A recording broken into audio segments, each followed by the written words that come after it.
গ্রাম বাংলার খুব পরিচিত শাক এটা হচ্ছে সজনে শাক। গ্রামগঞ্জে খুব সহজে এটা পাওয়া যায়, এমনকি প্রত্যেক বাড়িতে বাড়িতেই মোটামুটি একটা করে গাছ থাকে। তবে এখন কিন্তু আমাদের শহর বাজারে ওই শাকটা বিক্রি হয়, আর খুব উপকারী একটা শাক। আর এই সজনে পাতা বা সজনে শাক নানান রকমভাবে খাওয়া যায়। তবে আজ আমি একটু মুখরোচকভাবে রান্না করব সজনে পাতা বা সজনে শাকের বড়া। প্রথমেই শাকটাকে বেছে নিলাম, এভাবে ডাঁটি থেকে টেনে টেনে পাতাগুলোকে ছাড়িয়ে নিচ্ছি। তারপর শাকটাকে খুব ভালো করে ধুয়ে জলটাকে ঝরিয়ে নেব। এই শাকগুলো কিন্তু এমনিতে অন্যান্য শাকের মতো রান্না করার পর অতটা নরম হয় না, একটু শক্ত শক্ত ভাব হয়ে থাকে। এর জন্য আমি শাকটাকে ভালো করে ধুয়ে নিয়ে কড়াইয়ে সামান্য একটু জল দিয়ে, জলের মধ্যে অল্প নুন দিয়ে শাকটাকে নেড়েচেড়ে মিশিয়ে দিয়ে গ্যাসের ফ্লেমটা একটু লোতে রেখে 4-5 মিনিট মতো শাকটাকে একটু সিদ্ধ করে নেব। শাকটা মোটামুটি সিদ্ধ হয়ে গেছে, কমেও গেছে অনেকটা, কিন্তু জল যেটা আছে এটা ফেলবো না, এটাকে শাকের মধ্যেই টানিয়ে নেব।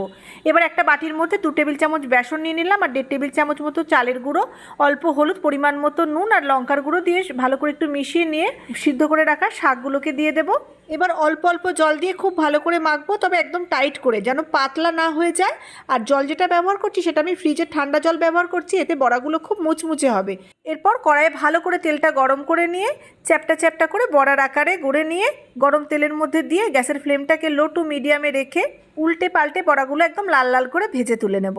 এইরকম মুচমুচে বড়া শুধু শুধুই খেতে অসাধারণ লাগে, তবে ডাল ভাতের সাথে খেতেও কিন্তু দুর্দান্ত লাগে। এই বড়াগুলোকে তুলে নিয়ে বাকি বড়াগুলোকেও একই রকমভাবেই ভেজে নেব। অসাধারণ স্বাদ, আপনারা কিন্তু অবশ্যই খেয়ে দেখবেন। আর ভীষণ উপকারী এই পাতা।